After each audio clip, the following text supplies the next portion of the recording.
আসসালামু আলাইকুম। আমরা টিম সরোবর, আমরা গিয়েছিলাম ঢাকা থেকে তেঁতুলিয়া। আমাদের জার্নিটি ছিল প্রায় দীর্ঘ 13 ঘন্টার। আমাদের ট্রেন নামে হচ্ছে পঞ্চগড় স্টেশন। পঞ্চগড় থেকে আমরা বাসের মাধ্যমে আমরা যাই হচ্ছে আমাদের ডিস্ট্রিবিউশন যে পয়েন্ট, সেই স্কুল খেলার মাঠে। এটি ছিল একটা স্কুলের খেলার মাঠ, যেখানে হচ্ছে আমরা যাওয়ার পর দেখতে পারি সেখানে ছোট ছোট শিশু, তারপর হচ্ছে বয়স্ক মহিলা, বয়স্ক পুরুষ সকলেই হচ্ছে এক সারিবদ্ধভাবে, শিশুদের জন্য আলাদা শাড়ি, মহিলাদের জন্য আলাদা শাড়ি এবং বয়স্ক যারা পুরুষ যারা ছিল তাদের জন্য আলাদা শাড়িতে তারা দাঁড়িয়েছিল। তাদের চেহারার মধ্যে না একটা হচ্ছে ভাব ছিল, তাদের একটা চেহারার মধ্যে একটা ছাপ ছিল, সেটা হচ্ছে একটা কম্বল, একটা হুডি, একটা শাল পাওয়ার আশা। তাদের এই ছাপ, তাদের এই ভাবটা না, এটা হচ্ছে আমি আপনাদেরকে কোনো মুখে বলে বা হচ্ছে ভিডিওতে প্রকাশ করে বোঝাতে পারবো না। তো এই আমাদের এই যে টোটাল যে ডিস্ট্রিবিউশন যে কাজটা ছিল, সেই কাজের মধ্যে আমাদের এখানে বেশ কিছু ঘটনা ঘটে যায়। তার মধ্যে একটা ঘটনা আমি বলি। একজন বৃদ্ধ মহিলাকে আমরা দেখতে পারি আর কি, যিনি একদম দুই চোখই একদমই দেখতে পারেন, অন্ধ, দুই চোখ নেই ওনার। তো উনি কম্বল পাওয়ার পর কম্বলটা হাতের স্পর্শ দিয়ে বোঝার চেষ্টা করছিল যে এটা আসলে কয় পরদের কম্বল, একটা কম্বল না দুইটা কম্বলের জায়গায়। কারণ আমাদের কম্বলটা ডাবল পার্টের এবং 7 ফিট বাই 5 ফিট হওয়ায় এরকম প্যাকেজিং আর কি অনেক বড় মনে হয়। ডাবল কম্বল, ডাবল কম্বল।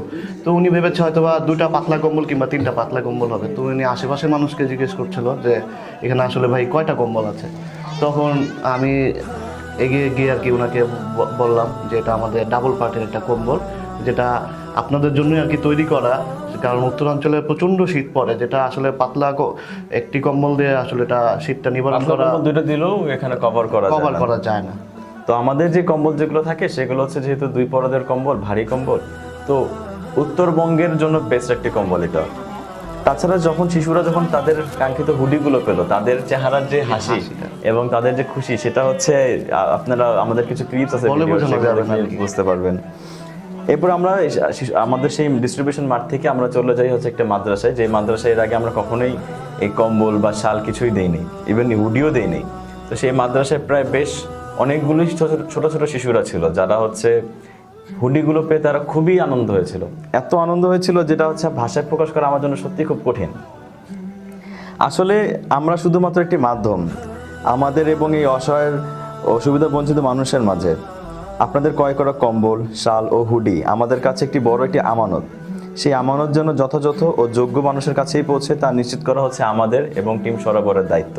ঢাকায় শীত তুলনামূলকভাবে কম হলেও ঢাকার বাইরে কিন্তু বিশেষ করে উত্তর অঞ্চলে এই শীতগুলো তীব্র হারে এই শীতগুলো পড়ে। সেই শীতের মধ্যে আপনাদের এই ক্রয় করা কম্বল এবং হচ্ছে হুডিগুলো অভাবী মানুষের কাছে পৌঁছে দেওয়া, এটা হচ্ছে আমাদের জন্য একটা কর্তব্য।